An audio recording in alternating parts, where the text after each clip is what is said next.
Chef Carlos Brown grew up on Hanover Street in downtown Charleston and now cooks for celebrities. He's also a restaurateur, a consultant, and a nonprofit founder. I talk one-on-one with the chef for this edition of Quintin's Close-Ups. And if you haven't already, subscribe to my YouTube channel and like Quintin's Close-Ups on Facebook. Chef Carlos Brown, welcome to Quintin's Close-Ups. Thank you very much, Quintin, for having me. I appreciate it. Oh, you're very welcome. Well, you are a legend here in town because obviously you are notable for helping the community and also for your cooking. Obviously, you've been featured in the Smithsonian African American Museum in Washington, D.C. for your authentic shrimp and grits. You are the 2020 National Black Chef Culinary Excellence Award winner. You're an American Culinary Federation Award winner, a Kingston Chef Scholastic Award winner, a Diamond Culinary Medal winner, and obviously you were awarded the keys to the city of Charleston and also have Chef Carlos Brown Day in the city of Charleston, which happens on August 23rd every year. And I'm wondering too, because obviously you are a personal celebrity chef, a consultant, and a restaurateur. What food describes Chef Carlos Brown these days? Shrimp and grits, of course. Yes. Yes, it does. Shrimp and grits is the most famous thing there now, for sure. For sure. Sure. Why is it that still popular even these days? Well, I think because it still carries history. It's a warm history. It comes from the heart, and I think that's what makes it special. Everybody loves it. You can probably travel anywhere around the world and get it, but you can't get it except one good place, and that's in the Low Country. That's exactly right. That's exactly, yeah. They all try, but, it's not right till you come to the Low Country. It's that's authentic. right. Yes. It's history. That's right. And yours is the best. Thank you. I received that. Thank you very much. You're very, very, very welcome. Well, let me travel back down in time because I know that me and you actually have something in common because you grew up on the east side on Hanover Street. I grew up on the east side. I still live on Hanover Street on the east side. But, really? Yes, sir. Oh, yes. Oh, yes. I still live on the east side. Yes, sir. Wow. Awesome. Yeah, I grew up on America Street, and then we went to Aiken Street, and since 1999, we've been living on Hanover Street. So. Oh, wow. Yes. Hanover Street. That's my street. Yes, yes. And I know that when you did the interview with Dean Stevens at Channel 4, you said, hey, listen, cherish every moment because you never know when you can't enjoy these moments. And obviously talks about the death of your mom. And you said, I would never imagine waking up to this much pain today. Thank God for strength. I miss my mother. God is with us. Let me ask you this, Chef. What are those moments that you cherish with your mom that has given you strength today and every day? The one I do cherish is the respect and the humility that she's taught us. Even when we're in a certain place, that place is never where you are, it's where your heart is. And so she taught us the morals that we need for today. It's like almost like she knew today was going to be here, that these things are going to happen all over the world. And she'll say, manners will take you where money can't take you. And I remember all those things. That's what made it special. And not forget the fact that if she said you don't have anything else, you always make sure you have a meal. So cooking was essential in our household, and we had to learn it. Right. So we're happy for that. And when did you actually learn cooking? Oh God, I might have been 8 years old, 7 years old, just in the kitchen the whole time, just cooking. Wow. So it's inherent. I am grateful for it. I used to stay. Everybody used to be outside playing. I would stay in the house, Wow. And because I always like to eat, as you can tell. And what were those meals that you were cooking every time? Which meal still plays in your mind today? One of the things I can tell you for sure, and I guess that's why they call me a sweet tooth. I love sweet. My mom used to bake. And so baking was like the thing in our house. And I would just, even if I don't get the finished product first, I would get the mixing part. So that was creating the art inside of me because I always seen the beginning before I saw the end.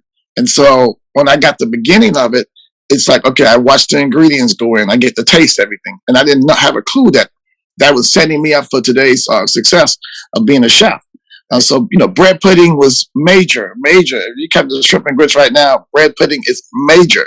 And so we made sure that that was a major dish of mine, and I love it today. And I just finally got, just before she passed, a year before, in 2019, she came to my house and I was making bread pudding. And she told me, she said, "You're leaving out one ingredient." And she gave me that one ingredient that I left out the year before she passed away. And so now it makes it that much special. So people come there and go, "Oh my God, this bread pudding is something else." It's a whole lot of love inside of it. Oh, absolutely. That's the major ingredient. Yes, indeed. And Yes. where is arts in your heart right now? The art, my heart is creativity. I love to create. I don't like doing the food that everybody else do. Right. I want to bring out specialties. So I do dishes that people never heard of. I've been in Atlanta a few weeks ago catering, and I took sweet potato grits and made sweet potato grits there. And these are all celebrities in the room. So I just took that chance. I'm gonna make it. I don't know how it's gonna come out, but I'm gonna do it anyway because my heart is telling me to do it. Right. So the heart speaks to us, and I follow what my heart says, and it was a big success. Wow, sweet potato grits. I've never heard of that. In this About to town. Yeah, I'm about to put it on the menu. Wow, you should. You should absolutely Yeah. should. And going back to your mom and obviously cherishing those moments, how do you cherish those moments and keep winning? And that's what makes me win. The fact that those moments always reminds me. It keeps me humble. It keeps me trusting and believing. And Mom would say something, and I said this before, that a humble child will taste the grace. And so I use that taste of grace is part of my cooking as well. And it keeps me rolling because I realize if the humility stays there, then it's going to be much easier for me to taste what grace tastes like. And it's a great flavor. As a matter of fact, you said this quote, toughest moment of my life because not only she passed away, she went in for a checkup and never came out of the hospital. The last view we had of our mom was at a morgue, at a funeral home, in a park. Even then, I could hear her speaking to my heart, "Go and be great." Where was your mind when she told you to be great and she was speaking to your heart? I remember the conversation even before that. We was speaking to my mom on at the hospital via Facebook or my FaceTime, and that conversation was to all of us, to my sisters and brothers. But she directed me to be the leader. I'm not even the oldest, and she says, "You got to lead and be great. Don't stop." And I would hear it all the time. Even when I started in my heart, I have a picture of my mom inside the restaurant. So sometimes I get emotional, and when I get emotional, one of the things I do is look at her picture, and I can see her saying, "Don't forget, be great. You got this. You got much more mountains to build. You have to accomplish this." And so these goals keep me going every day. It keeps me striving.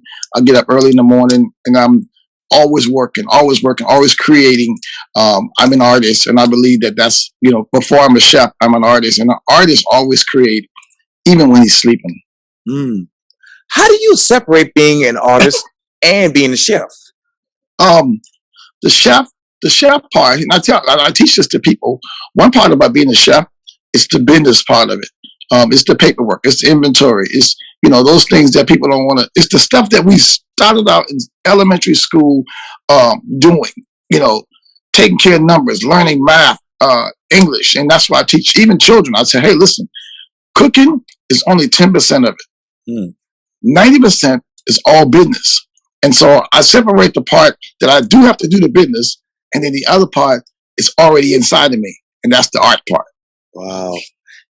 You talk about elementary school. Obviously, you talked about not being the oldest in your family. What was it like growing up on Hanover Street in downtown Charleston when you were growing up? It was special moments. I think one thing I remember is in those neighborhoods, we shared love. If one person didn't have, the next person had. So I've seen those moments. I've seen those times where you can go next door and borrow sugar, and it was everybody everybody was a family. Nobody had a key to get out. But my mom would sit down and teach those keys to us. She would teach us, okay, this is what happens. You're just here temporarily, and you're not here to stay. And so what you got to do is use the gift. Your gift will make room for you. I've heard it all my life. Your gift will make room for you. And so I strive off of all those words that she always believed. I mean, someone was telling me the other day, your mom always smiled. I said, because she already knew, what, success is already inside of us. It's not what we see on the outside, it's what's in the inside. And so that's important. That's important. As a matter of fact, you said this quote, how awesome is it to come back to a place where it doesn't seem that no one will get out? I happen to be that guy. How did you get out? I stay focused. I trust and believe. My faith is strong. I made God first, who is really the head of my life. I realized that He was my only source. And so I stood on those beliefs because those values were taught to us. My mother, my grandmother, they made sure we were in church every Sunday, Sunday school, and those times were teaching more than preaching. And so we got a lot of teaching on, how to survive, how to get out, and then how to reach back and grab others. And that's what we do. Wow. How do you teach and preach when it comes to food? Everything. Okay, if you think about it, it is still the bread of life. Yes. And so one of the things we did learn coming up was our daily bread when we prayed, our Father's prayer. And so our daily bread was considered food spiritually and naturally, even when we grace our food. And so I always, again, all those things go alongside of what I do today. Everything I do comes from those teaching, those upbringing, those made it special because we relied on that. Yes, indeed. And you speaking of today, what really got you from Hanover Street to now the Shrimp and Grits Cafe and obviously cooking for celebrities?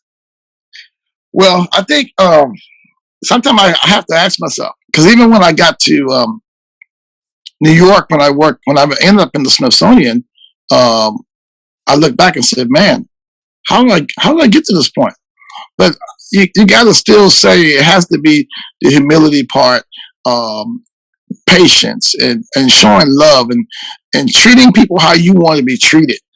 Those are some of the golden rules that we stick by, and I stood by my entire life. And one day this is going to happen. I believed in my dream. I stick to my dream. I work my dream. And that's how it got me out of there. Wow. And how do you keep working that dream 5-10 years from now? You never stop. One of my best saying is keep winning. And so I believe that I continue to win. I build legacy. I build legacy for my inheritors, my children, and my children's children. Those things have been taught to us. And so now I rely on that. And so I continue to always remember, no matter what the circumstances look like, because every day don't look like the sun's not going to shine every day, but in your heart, you got to keep that part shining, and you got to remember to keep winning. Absolutely. And you said this too. My most important thing was love, how to love people, how to see people, how God sees us, and seeing us loving. How do you see and love people do food? The fun thing about it is being able to see the smiles on people's face. Everybody, and I teach this to other young people too. Everybody may not like or appreciate what you're doing. You have to first appreciate it. And people say, what's the difference between your food and the guy next door? Well, I'm not sure what he's putting in his, but I put a whole lot of love in mine. And I also teach this as well. If you're not feeling that way today, that love and that energy that is not there, don't pick up the spoon. Don't grab a spatula. Don't cook. Just stay away from it, because what's inside of you comes out of you on the plate. And that's what people see when they see me.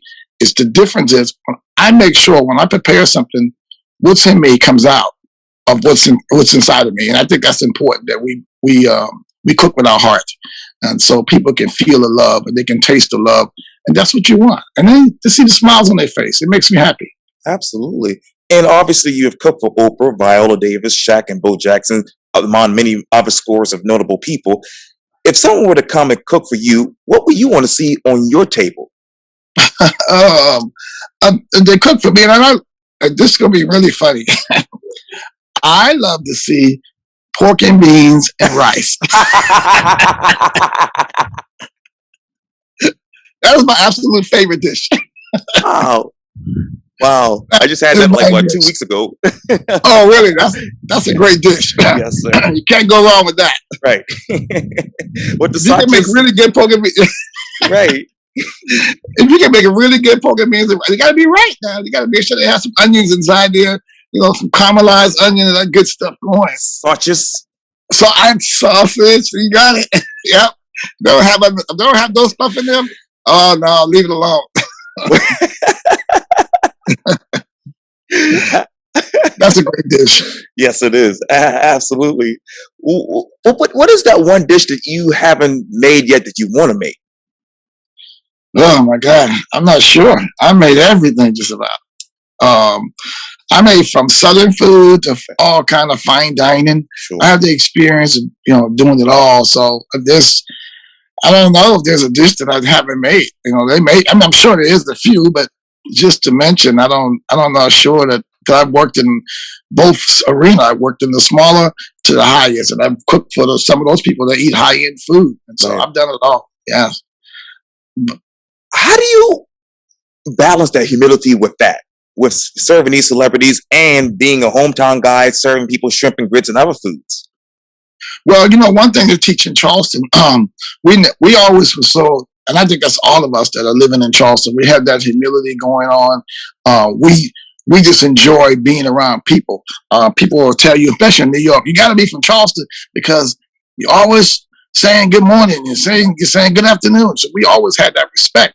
So when I meet those type of people for the first time, my goal is to go in there and just be myself. They love the Gullah Geechee. They love I don't have it as much as I used to, but I still have it. And so they love to hear that accent. They love, they want to know about our culture. And so most of the time when you go in those places, they want to know us. They want to know our story. They want to know where's Gullah? What is Geechee? And a lot of my menus, I always label some type of Gullah Geechee on there. And it brings up a conversation. So it makes it a conversation piece. And so I make sure that I use my heritage, where I came from, everywhere I go. And that's my defense mechanism when I'm speaking to those people when they walk in the room. Now, inside, I'm like, Oprah, wow. But I don't ever show it. Yes. My goal is to be here and stay focused on what I'm here for. What is the purpose of you here? And I stick to my purpose no matter what. And that's how it works. What should the conversation be about our heritage and culture going forth?